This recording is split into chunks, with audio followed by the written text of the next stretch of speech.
Hello everyone, कैसे हैं आप सभी। आई होप अच्छे एंड स्वस्थ होंगे। आप सभी का स्वागत है आपके अपने यूट्यूब चैनल लर्न विद प्रीत चौधरी में। हम हमारी जो आज की क्लास है वो है महिला सुपरवाइजर और आपकी सीटी 2024 की। पीछे जो क्लासेज है हमने 3 से 4 क्लासेज इसकी ले रखी है, लेकिन वो कंटिन्यू नहीं हो पा रही थी, लेकिन आज से हम इसको कंटिन्यू रखेंगे। पूरा का पूरा महिला सुपरवाइजर और सीटी 2024 है, इसका पूरा सिलेबस हम कवर करेंगे। अगर हम इन दोनों के सिलेबस की बात करें तो पूरा सिलेबस सेम है, और जब हमने राजस्थान हिस्ट्री की क्लासेस स्टार्ट की है इसकी, तो राजस्थान हिस्ट्री का सिलेबस अगर महिला सुपरवाइजर और सीटी 2024 का देखें तो एक एक टॉपिक है वो बिल्कुल सेम है। हमने पीछे की जो 4 से 5 क्लासेस ली हैं उनमें हमने एक जो टॉपिक है वो कंप्लीट कर लिया है, और वो प्रमुख टॉपिक क्या है, प्रमुख राजवंश। प्रमुख राजवंश, प्रमुख राजवंश से जितने भी क्वेश्चन बन सकते थे उससे रिलेटेड हमने सारे क्वेश्चन है वो कवर कर लिए हैं। किस प्रकार के क्वेश्चन बनेंगे वो हमने देखा, किस प्रकार हमें अटेम्प्ट करना है वो हमें देखा, किस प्रकार जब हम एक टॉपिक को पढ़ते हैं तो उसके कौन कौन से की पॉइंट ध्यान में रखने चाहिए कि हाँ यहाँ से क्वेश्चन है वो पुट पे किया जा सकता है। प्रमुख राजवंश है तो इससे हमें क्या क्वेश्चन है वो पढ़ने चाहिए। एक तो ये कि जो जो राजवंश है, जैसे हमने देख लिया कि मेवाड़ राजवंश है, तो मेवाड़ राजवंश की शाखाएं कौन कौन सी है, इसके बारे में इतिहास में क्या चीजें दी हुई है, और इसके साथ साथ इसका संस्थापक कौन है, इसके प्रमुख जो साहित्यिक रचनाएं हैं वो कौन सी है, साथ में इसकी जो राजव्यवस्था थी उससे क्वेश्चन बन सकता है, इसके सांस्कृतिक क्वेश्चन बन सकता है, इसके जो प्रमुख युद्ध थे उससे क्वेश्चन बन सकता है। तो ये सारे हमने कवर कर लिए थे। तो एक हमारा टॉपिक प्रमुख राजवंश कंप्लीट हो चुका है, और दूसरा जो हमारा क्वेश्चन है, दूसरा जो हमारा टॉपिक आज से स्टार्ट होने वाला है वो है प्रमुख सभ्यताएं। प्रमुख सभ्यताएं, तो आज से जो हमारा टॉपिक स्टार्ट होगा ये है प्रमुख सभ्यताएं, और आगे आने वाली 3 से 4 क्लासेज में मैं पूरी की पूरी जो प्रमुख सभ्यताएं हैं उनको कवर करवा दूंगी। तो क्लास काफी इंपॉर्टेंट रहने वाली है। अगर आपने पिछली क्लासेस नहीं देखी है तो एक बार उन्हें जरूर देख लेना, और साथ में ही ये क्लास आप लोगे तो आपको पता चल जाएगा कि क्वेश्चंस का लेवल है आपके एग्जाम में किस प्रकार का रहने वाला है, और आपको जो क्वेश्चंस आएंगे वो किस प्रकार है वो अटेम्प्ट करने हैं। चलिए आज स्टार्ट करते हैं, और आज की क्लास का जो फर्स्ट क्वेश्चन है वो हमें देखना है। फर्स्ट क्वेश्चन दिया हुआ है वो है, निम्नलिखित में से कालीबंगा सभ्यता के संदर्भ में कौन सा कथन है वो गलत है। एक तो सबसे पहले ये चीज ध्यान रखना कि हमें जो क्वेश्चन दिया हुआ है उसमें ये जो आपके कथन है गलत वाले, सही वाले, सत्य असत्य वाले आते हैं, तो इनको एक बार जरूर ढंग से पढ़ लेना कि सत्य पूछा है, असत्य पूछा है, गलत पूछा है या सही पूछा है। तो गलत कथन हमें बताना है कालीबंगा सभ्यता के बारे में। सबसे पहले बात करें तो इन्होंने ऑप्शन ए दिया है कि अग्नि वेदिकाएं यानी हवन कुंड है वो कालीबंगा सभ्यता से प्राप्त हुए हैं, जूते हुए खेतों के प्रमाण मिले हैं, मरण मूर्तियां प्राप्त हुई है, गोरे व कोठे प्राप्त हुए हैं। तो इसका जो राइट आंसर होगा वो हमें देखते ही पता चल रहा है, राइट आंसर होगा ऑप्शन ए डी, गोरे व कोठे प्राप्त हुए हैं। तो ये क्वेश्चन जो आपका है इसका ऑप्शन डी है वो बिल्कुल सही होगा, क्योंकि गोरे व कोठे है वो कालीबंगा सभ्यता से प्राप्त नहीं हुए, ये प्राप्त हुए आपके आहड़ सभ्यता से। कहा से प्राप्त हुए, आहड़ सभ्यता से। तो इस क्वेश्चन से एक तो हमें ये पता चल गया कि आहड़ सभ्यता से गोरे व कोठे प्राप्त हुए, दूसरा कि ये कालीबंगा सभ्यता से प्राप्त नहीं हुए हैं। गोरे व कोटे है वो आहड़ सभ्यता में किस लिए है वो यूज में लिए जाते थे, ये लिए जाते थे अनाज संग्रहण के लिए, अनाज संग्रहण के लिए। तो ये चीज भी आप ध्यान रखना। अब देखिए अग्नि वेदिका यानी हवन कुंड है वो प्राप्त हुए हैं, तो आप याद रखना कि कालीबंगा से है वो 7 अग्नि वेदिकाएं प्राप्त हुई है, 7 अग्नि वेदिकाएं प्राप्त हुई है। तो ये चीज भी आपसे पूछी जा सकती है, कितनी प्राप्त हुई है, 7। जूते हुए खेतों के प्रमाण मिले हैं, तो जूते हुए खेतों के प्रमाण मिले हैं, और इसके साथ साथ अगर खेत की बात आती है तो आपको ध्यान रखना है कि कालीबंगा सभ्यता से है वो लकड़ी से निर्मित हल भी प्राप्त हुआ है, लकड़ी निर्मित हल, लकड़ी निर्मित हल है वो कालीबंगा सभ्यता से प्राप्त हुआ है। अगर हम खेतों की बात करें तो जो खेतों का निर्माण है, आप याद रखना, खेतों का निर्माण, खेतों का निर्माण, एक पद्धति इसमें पूछी जाती है, वो आप ध्यान रखना कि जो खेतों का निर्माण है यानी खेत जो बोए जाते थे वो कौन सी पद्धति में बोए जाते थे, तो इसमें याद रखना ग्रिड पद्धति में, ग्रिड पद्धति में। तो ये चीज भी आपको ध्यान रखनी है। इसके साथ साथ ये एक आप ये भी ध्यान रखना कि जो कालीबंगा सभ्यता में जो खेत थे उसमें जो कृषि की जाती थी वो मिश्रित कृषि की जाती थी, मिश्रित कृषि की जाती थी। अब मिश्रित कृषि की अगर बात करें तो ये दो प्रकार की थी। दो प्रकार की कौन कौन सी? मिश्रित कृषि में गेहूं, गेहूं व जौ बोए जाते थे, और इसके साथ साथ ही अगर गेहूं के साथ जौ नहीं बोए तो गेहूं व सरसों बोई जाती थी, गेहूं व सरसों बोई जाती थी। तो इन चीजों का आप याद रखना। सबसे पहले 7 अग्निवेदिकाएं प्राप्त हुई थी, हवन कुंड, लकड़ी निर्मित हल प्राप्त हुआ था यानी जुते हुए खेतों के प्रमाण मिले थे, मिश्रित कृषि की जाती थी, मरण मूर्तियां प्राप्त हुई थी, और गोरी व कोटे है वो आहड़ सभ्यता से प्राप्त हुए थे। तो आपका राइट आंसर हो जाएगा ऑप्शन ए डी। आगे बढ़ते हैं, अगला हमारा क्वेश्चन, त्रिरत्न, स्वास्तिक चिन्ह व दहिया के चिन्ह प्राप्त हुए हैं। ये चिन्ह है वो कौन सी सभ्यता से प्राप्त हुए हैं? विराट से, क्या है ये? विराट से, गणेश्वर सभ्यता से, बागोर सभ्यता और रंगमहल सभ्यता। अगर हम बात करें राइट आंसर की, तो राइट आंसर तो हो जाएगा ऑप्शन ए फर्स्ट। अगर हम बात करें ऑप्शन फर्स्ट की, तो विराट सभ्यता है ये कहां पर है? ये जयपुर में है। विराट सभ्यता कहां पे है? जयपुर में है। जो हमने पीछे इस क्वेश्चन की बात की कालीबंगा सभ्यता, तो कालीबंगा सभ्यता कहाँ है? हनुमानगढ़ में है। आहड़ सभ्यता उदयपुर में है। दो सभ्यताओं की बात की थी। अब इसमें देखें, विराट सभ्यता से त्रिरत्न, स्वास्तिक चिन्ह व दहिया के चिन्ह प्राप्त हुए हैं। विराट सभ्यता से प्राप्त हुए, विराट का है जयपुर में है। इससे संबंधित क्वेश्चन ये भी पूछा जाता है कि विराट सभ्यता में बिज्जक डूंगरी, भीम की डूंगरी भी इसमें पाई जाती है या है इसमें बिज्जक डूंगरी, बिज्जक डूंगरी, यानी विराट सभ्यता उसके 3 पार्ट है, बिज्जक की डूंगरी, भीम जी की डूंगरी, भीम जी की डूंगरी, डूंगरी। और एक चीज आपसे इस क्वेश्चन में और पूछी जा सकती है कि विराट सभ्यता से और क्या क्या चीजें हैं वो प्राप्त हुई थी, तो यहाँ सोने का कलश प्राप्त हुआ था, सोने का कलश प्राप्त हुआ था। ठीक है। एक इसमें है वो आपको पता होगा कि अशोक का जो भाब्रू शिलालेख है उसका भी क्वेश्चन पूछा जा सकता है। क्यों? क्योंकि जो विराट सभ्यता है वो किससे रिलेटेड है? अशोक से रिलेटेड है। ठीक है। और इस क्वेश्चन से रिलेटेड ही बता रही हूं मैं, विराट सभ्यता से रिलेटेड नहीं है। ये क्वेश्चन पूछा जा सकता है कि जो अशोक का भाब्रू शिलालेख है, भाब्रू शिलालेख है, क्वेश्चन ये पूछा जा सकता है कि शिलालेख है इसकी खोज कब हुई थी? खोज है वो कब हुई थी और ये किसने की थी और कहाँ हुई थी? तो 1837 में हुई थी। कहाँ हुई थी? तो बिजक की डूंगरी पे हुई थी, बिजक की डूंगरी। दूसरा क्या पूछा जा सकता है? किसने की थी?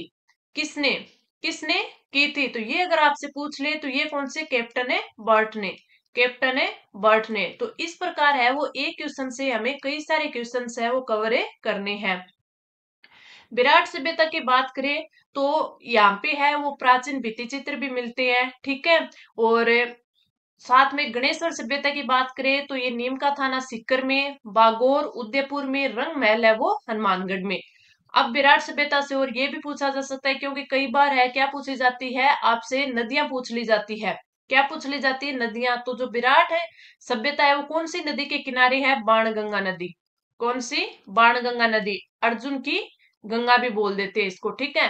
साथ साथ में इससे आपसे ये भी पूछा जा सकता है कि खोज है वो किसने की थी? खोज है वो किसने की थी? तो राय बहादुर दयाराम साहनी ने, दयाराम साहनी ने इसकी खोज की थी। तो वेरी इंपॉर्टेंट है, आपसे पूछा जा सकता है, दयाराम साहनी ने खोज की थी। तो एक क्वेश्चन के साथ आप देख लीजिए हमने कितने क्वेश्चंस है वो कवर किए हैं, और इसी प्रकार हमें आगे के क्वेश्चन कवर करने हैं, ताकि अगर हम देखिए कि हम अगर 10 क्वेश्चन करते हैं और 10 क्वेश्चन में कितने हैं? 6 क्वेश्चन हम और देखते हैं, तो एक क्लास में हमारे 60 क्वेश्चन होते हैं। और यही हमारा है कि हमें एक टॉपिक के 60 क्वेश्चन करेंगे तो कितनी अच्छी हमारी तैयारी हो जाएगी, यानी उस टॉपिक से कोई भी क्वेश्चन बाहर हमें नहीं जाने देंगे।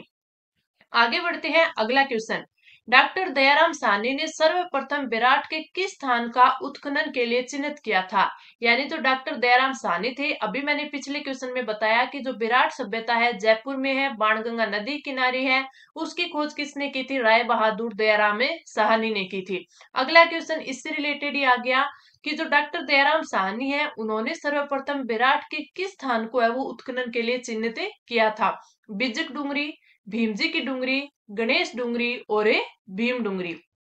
तो आपका जो राइट आंसर हो जाएगा वो कौन सा हो जाएगा? ऑप्शन है ए, बिजक डूंगरी है उसको दयाराम साहनी ने सर्वप्रथम उत्खनन के लिए चिन्हित किया था। तो इस प्रकार के क्वेश्चन हम बहुत तो कम पढ़ते हैं और ये भी पूछे जा सकते हैं। आगे बढ़ते हैं, हमारा अगला क्वेश्चन। अगला क्वेश्चन हमारा क्या है कि 14 प्रकार के कर्से के प्रमाण है वो कहां से मिले हैं? बागोर, बालाथल, गिलुंड और नगरी। अगर हम बात करें बागोर सभ्यता की तो ये कहां से ये जो सभ्यता है वो कहाँ है? बागोर सभ्यता है वो भीलवाड़ा में है। कहां पर है? भीलवाड़ा में है। सबसे पहले ये क्वेश्चन हमारे माइंड में आता है कि हम किसी सभ्यता के बारे में पढ़ते हैं तो सबसे पहले ये याद रखते हैं कि ये सभ्यता है कहाँ। तो बागोर सभ्यता कहाँ की है? भीलवाड़ा की है। कई बार इन सभ्यताओं से क्या पूछा जा सकता है कि इनका जो ईयर है यानी वर्ष पूछ लिया जाता है कब की है, तो ये 5000 ईसा पूर्व की सभ्यता है। 5000 ईसा पूर्व की सभ्यता है। एक जो बागोर सभ्यता है इससे जो इंपॉर्टेंट क्वेश्चन मिलता है वो ये मिलता है कि प्राचीन सबसे प्राचीन पशुपालन के साक्ष्य वो कहां से मिले हैं? पशु पालन साक्ष्य, तो ये बागोर भीलवाड़ा से मिले हैं। प्रमाण पूछ ले या फिर क्या पूछ ले आपके? प्रमाण या साक्ष्य वो कहां से मिले हैं? वो आपके बागोर भीलवाड़ा से मिली है। अगर हम बात कर ले कौन सी सभ्यता की? नगरी सभ्यता की। तो ये नगरी सभ्यता कहाँ की है? ये चित्तौड़ की है। नगरी सभ्यता चित्तौड़ की है और नगरी सभ्यता से सीवी जनपद के सिक्के मिले हैं। सीवी जनपद कालीन सिक्के। कई बार पूछा जाता है ना कि सीवी जनपद के सिक्के वो कौन सी सभ्यता से मिले हैं? तो नगरी सभ्यता से, जो कि कहां पे है? चित्तौड़ में है। इसके साथ साथ ये भी आप एक याद रखना, ये तो है नगरी सभ्यता। एक आपकी कौन सी आती है? नगर सभ्यता।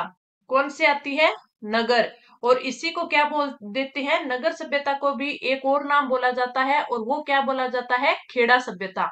याद रखना आप इसको, नगर सभ्यता या खेड़ा सभ्यता। और ये कहां पर है? ये है टोंक में। नगरी और नगर दोनों अलग अलग हैं, ध्यान रखना। नगरी चित्तौड़गढ़ में है, नगर और खेड़ा सभ्यता कहां पे है? टोंक में है। और यहाँ से कौन से सिक्के मिले हैं? यहाँ से मालव जनपद के सिक्के मिले हैं।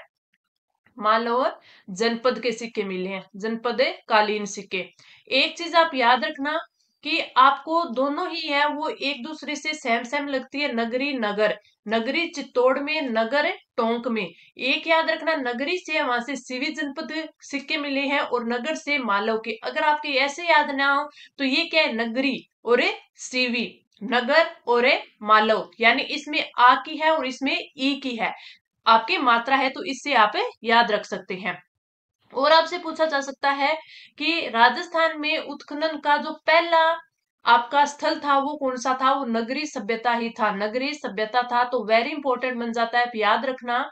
राजस्थान में राजस्थान में उत्खनन राजस्थान में उत्खनन किया गया उत्खनन किया गया पहला स्थल, किया गया पहला स्थल वो कौन सा है? वो है आपका नगरी। और ये कब किया गया था? 1904 में किया गया था। 1904 में किया गया था। तो इस चीज को भी आप ध्यान में रखना, 1904 में किया गया था। वेरी इंपॉर्टेंट है, ठीक है। तो एक क्वेश्चन के साथ साथ हमने काफी सारे क्वेश्चन देख लिए कि 14 प्रकार के कृषि के प्रमाण है वो कहां से मिले हैं? वो आपके बागोर सभ्यता यानी भीलवाड़ा से मिले हैं। आगे बढ़ते हैं अगले क्वेश्चन पर। और हमारा अगला क्वेश्चन है, कार्बन डेटिंग पद्धति के अनुसार कालीबंगा सभ्यता का काल है। अभी मैंने जस्ट पिछले क्वेश्चन में आपको बताया था कि जो बागोर सभ्यता है वो 5000 ईसा पूर्व की है। तो इनका जो काल है वो काफी बार पूछ लिया जाता है, तो इसलिए इंपॉर्टेंट हो जाता है।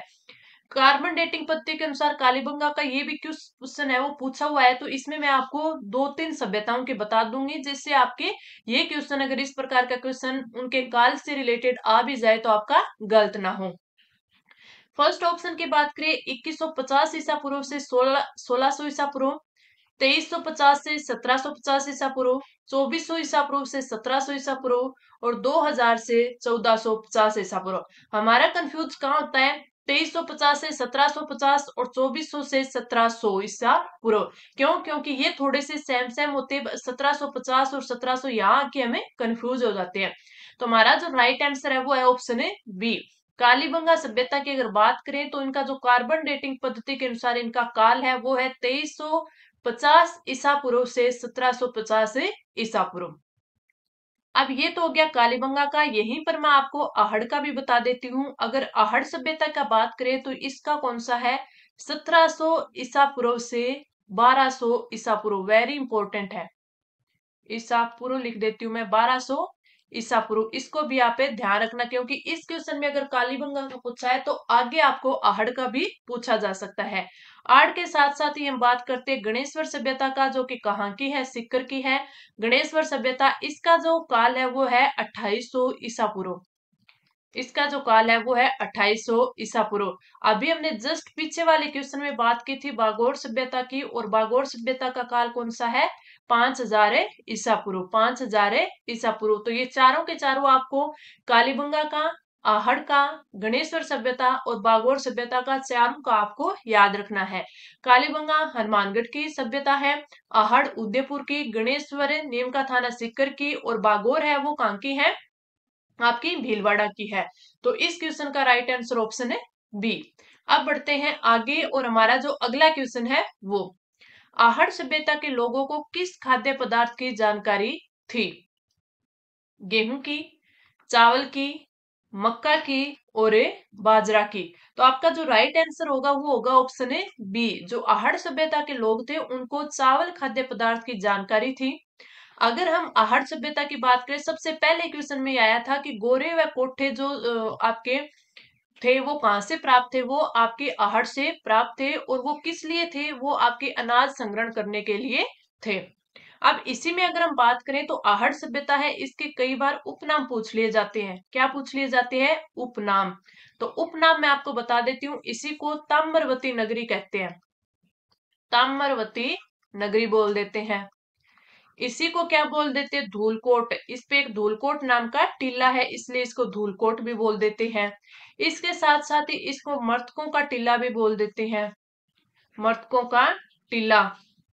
और इसके साथ साथ और क्या, जो आहड़ सभ्यता है ये बनास नदी पर है, इसलिए इसको बनास संस्कृति भी बोल देते हैं। क्या बोल देते हैं? बनास संस्कृति। तो ये सारी चीजें आपको थोड़ी सी माइंड में रखनी है। उपनाम देखे ताम्रवती नगरी, धूलकोट, मर्तकों का टीला और बनास संस्कृति, क्योंकि ये आपकी किस में आती है? बनास नदी में। दूसरा अगर देखें कि इसमें जो ये आहड़ सभ्यता है ये आहड़ नदी के ऊपर है, तो इसमें नदी आपसे पूछ ले तो ये कौन सी है? नदी आपसे पूछी जा सकती है तो नदी आयड़ नदी, ठीक है, जिसी का नाम है आगे क्या हो जाता है? बेड़च। क्या हो जाता है? बेड़च। तो आपके याद रखना है कि आयड़ नदी और इसी को बाद में बेड़च बोला जाता है। तो नदी पूछ ले तो आपको ये याद रखना है। फिर एक सभ्यता से क्वेश्चन ये आता है कि इसका उत्खनन है वो कब हुआ, किसने किया? तो आहड़ सभ्यता का जो उत्खनन है वो 1953 में सबसे पहले पूछा जाता है खोज। तो 1953 में खोज होती है। कौन करता है? अक्षय कृति व्यास। अक्षय कृति व्यास ये क्या करते हैं? खोज करते हैं। अब खोज का पूछ लिया तो आपसे उत्खनन का भी पूछा जा सकता है। उत्खनन का आपसे पूछे तो आपको याद रखना है कि उत्खनन है वो आरसी अग्रवाल, आरसी अग्रवाल के द्वारा किया गया, और साथ में आपके सांकलिया के द्वारा, एचडी सांकलिया के द्वारा भी ये उत्खनन है इनका किया जाता है। सांकलिया। तो क्वेश्चन क्या क्या पूछे जाते हैं कि ये जो सभ्यता है वो किस नदी के किनारे है, इसका जो खोज कब की गई, किसने की थी, उत्खनन कितने चरणों में हुआ, उत्खनन है वो किसने किया, ये सारे क्वेश्चन आपसे पूछे जाते हैं। इस क्वेश्चन का राइट आंसर ऑप्शन बी हो गया। आगे बढ़ते हैं हमारी अगले क्वेश्चन पर, और हमारा अगला क्वेश्चन है निम्नलिखित ताम्रयुगीन प्राचीन स्थलों को सुमेलित करना है। यानी इस साइड है वो प्राचीन स्थल दिए गए हैं और इस साइड है वो जिला दिए गए हैं, और इनका हमें मिलान करना है। सबसे पहले हम बात करते हैं कि पिंड पाड़लिया, झाडोल, साबणिया एवं पुंगल, नंदलाल किराड़ोत व चिथवाड़ी। अब अगर हम देखें तो इसमें मेरे को तो जहां तक लगता है कि सारे बच्चों को अगर याद होगा तो ये दो स्थल है वो थोड़े ध्यान में होंगे। जाडोल, जाडोल की बात करें तो ये कहाँ है, उदयपुर है, तो पहले सबसे पहले यही हम मिलाने कर लेते हैं। साबणिया का चलो पता नहीं होगा लेकिन पुंगल का पता होगा, ये कहाँ है, ये बीकानेर में है। तो हमें दो का पता चल गया। और जो ये क्वेश्चन होते हैं वो कूट वाले क्वेश्चन होते हैं। क्या होते हैं, कूट वाले, कि इनके कूट का मिलान करना होता है। और इसमें जो नीचे दिया होता है वो इस प्रकार दिया होता है कि ए में 4 आएगा, बी में 2 आएगा, सी में 3 आएगा, डी में 1 आएगा। फिर अगला जो होगा उसमें दे देंगे कि ए में 4 आएगा, बी में 3 आएगा, सी में 1 आ जाएगा, डी में 2 आ जाएगा। इस प्रकार फिर थर्ड और फोर्थ ऑप्शन भी दिए जाते हैं। तो इसमें हमें क्या करना होता है, जैसे बी में क्या दिया हुआ है, थर्ड दिया हुआ है, तो हमें ये वाला देखना है। तो इस प्रकार ये जो आपका ऑप्शन होगा एलिमिनेट हो जाएगा। इस प्रकार हमारा थर्ड और फोर्थ भी देख लेंगे। अगर उनमें बी में 3 दिया हुआ है तो हम आगे वाला देखेंगे, नहीं दिया हुआ है तो उसको एलिमिनेट कर देंगे। अगर इसकी बात करें तो हमने सी में क्या देख लिया, सी में 1 आना चाहिए, तो सी में इसमें 1 है।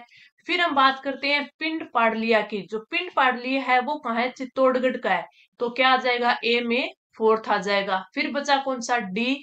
और डी की बात करें, नंदलाल किराड़ोत व चितवाड़ी, ये कहाँ पे है, जयपुर में है। तो राइट आंसर हमारा ऑप्शन है बी हो जाएगा। ये कूट है, आपको वहां पे एग्जाम में दिया हुआ मिलेगा। अब ये पता चल गया कि ऐसे क्वेश्चन किस प्रकार करने हैं, ऑप्शन एलिमिनेट करके। आगे बढ़ते हैं, अगला क्वेश्चन। कालीबंगा सभ्यता के संदर्भ में गलत कथन का चयन करना है हमें। एक फर्स्ट क्वेश्चन भी ऐसा ही हमने किया था। ये हमारा कालीबंगा सभ्यता से रिलेटेड सेकंड क्वेश्चन है। कालीबंगा के लोग ग्रिड पैटर्न पर प्रणाली के आधार पर कृषि कार्य को अपनाते थे। अगर आपने फर्स्ट क्वेश्चन भी अगर आपने कर लिया हो अच्छे ध्यान से तो ये क्वेश्चन हम अच्छे से अटेम्प्ट कर सकते हैं, क्योंकि कालीबंगा से रिलेटेड जो एग्जाम में पूछा जाता है वो सारा का सारा मैंने वहां पर बता दिया था। कालीबंगा सभ्यता के लोग मृत शरीर को दफनाने पर कुंडल व दर्पण साथ रखते थे, यानी कुंडल और दर्पण भी साथ में दफनाते थे। यह सभ्यता ग्रामीण सभ्यता के रूप में विकसित हुई।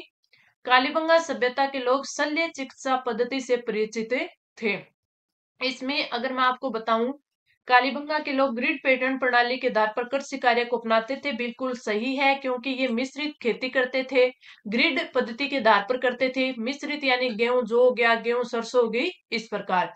साथ में कालीबंगा सभ्यता है वहीं से लकड़ी का हल भी प्राप्त हुआ है।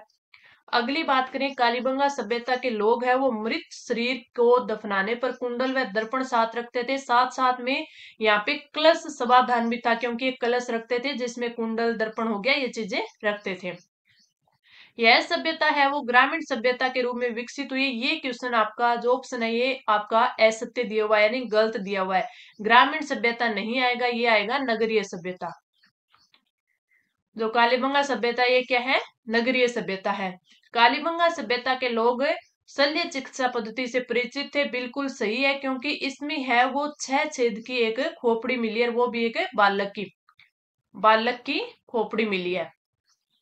बालक की खोपड़ी मिली है जो कि छिद्रित थी खोपड़ी, और जिसमें 6 छेद थे यानी छिद्रित थी।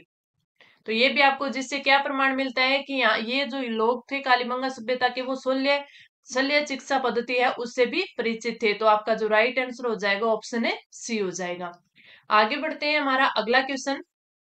राजस्थान के किस पुरातात्विक स्थल से अपोलो डॉट्स का सिक्का है वो प्राप्त हुआ है?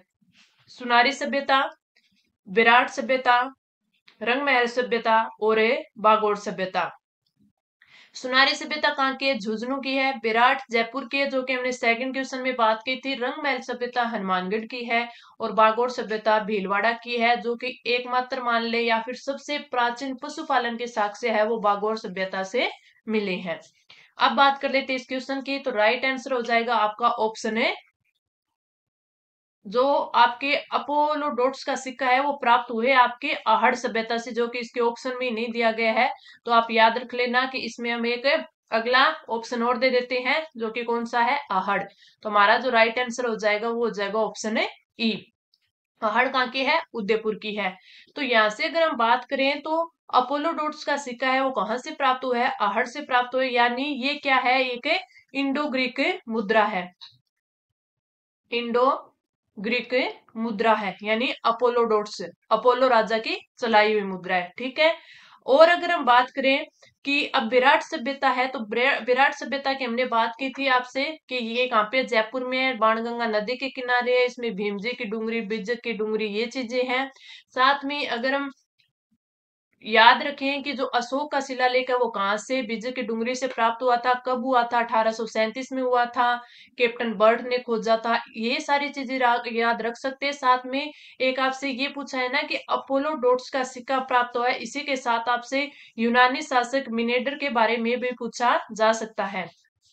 यूनानी शासक, यूनानी शासक है मिनेडर, इसका सिक्का भी कहां से प्राप्त हुआ है, विराट से आपका पूछा जा सकता है। जिस प्रकार मैंने आपको नगरी सभ्यता और नगर सभ्यता बताया था कि जो नगर सभ्यता है वो कहाँ की है, टोंक की है, और नगरी कहाँ की है, ये चित्तौड़ की है। ये कहाँ की है, चित्तौड़ की है। ठीक है। मान लो जो आपके काल के थे सिक्के वो कहाँ से प्राप्त हुए थे, नगर से प्राप्त हुए थे। सीवी जनपद के सिक्के हैं वो नगरी से प्राप्त हुए थे। उसी प्रकार यूनानी शासक मिनेटर के सिक्के पूछ ले तो विराट से प्राप्त हुए हैं। और अगर आपको इंडो ग्रीक मुद्रा यानी आपसे अपोलो डोट्स का सिक्का पूछ ले तो वो आहड़ से प्राप्त हुआ है। तो ये सारी चीजें आपको एक दूसरे के साथ जोड़कर याद करके याद रखनी है। आगे बढ़ते हैं हमारे अगले क्वेश्चन पर, और इस क्लास का लास्ट क्वेश्चन है, किस काल तक मानव पशुपालन सीख चुका था? पूरा पाषाण काल, मध्य पाषाण काल, नव पाषाण काल और हड़प्पा सभ्यता काल। तो आपका जो राइट आंसर हो जाएगा वो हो जाएगा ऑप्शन बी, मध्य पाषाण काल में है वो मानव पशुपालन सीख चुका था। मैंने अभी आपको जस्ट पिछले क्वेश्चन में रिकॉल करवाया था कि जो पशुपालन के साक्ष्य है वो कहाँ से मिले हैं, बागोर सभ्यता से। बागोर सभ्यता से, और सभ्यता से भी मिले होंगे, लेकिन जो बागोर सभ्यता है इसमें प्राचीनतम प्राचीनतम पशुपालन के सिक्के मिले हैं, प्राचीनतम पशुपालन के साक्ष्य मिले हैं। ठीक है। और अगर हम बात करें बागोर सभ्यता है वो कहाँ की है, भीलवाड़ा की है, भीलवाड़ा की है। किस नदी के किनारे थी, तो कोठारी नदी के किनारे। ठीक है। और ये यहाँ पर है जो आपके आदिम संस्कृति संग्रहालय है। और महासतियों का टीला भी पूछ ले तो वो कहाँ पर है, वो भी कहाँ पे, आपके बागोर में है। तो ये सारी चीजें हमने बागोर सभ्यता के बारे में पढ़ी। आज की अगर हम बात करें तो बागोर सभ्यता हो गई, आहड़ सभ्यता हो गई, कालीबंगा सभ्यता हो गई, नगरी सभ्यता होगी, नगर सभ्यता हो गई। ये सारी सभ्यताएं आज हमने कवर कर ली हैं। कल और सभ्यताओं से रिलेटेड क्वेश्चन है हमें करेंगे जो कि काफी इंपॉर्टेंट हो जाएंगे, जैसे गणेश्वर सभ्यता हो गई, आपकी गिलुंड सभ्यता हो गई, डीडवाना सभ्यता हो गई। ये सारी सभ्यताएं हैं हम कल आप को अच्छे से समझाएंगे। तो चलिए आप कमेंट करके बताना कि आपको क्लास कैसी लगी, अच्छी लगी तो लाइक करना, और चैनल को अभी तक सब्सक्राइब नहीं किया तो सब्सक्राइब कर लेना। अब हम मिलेंगे अगली क्लास में। धन्यवाद।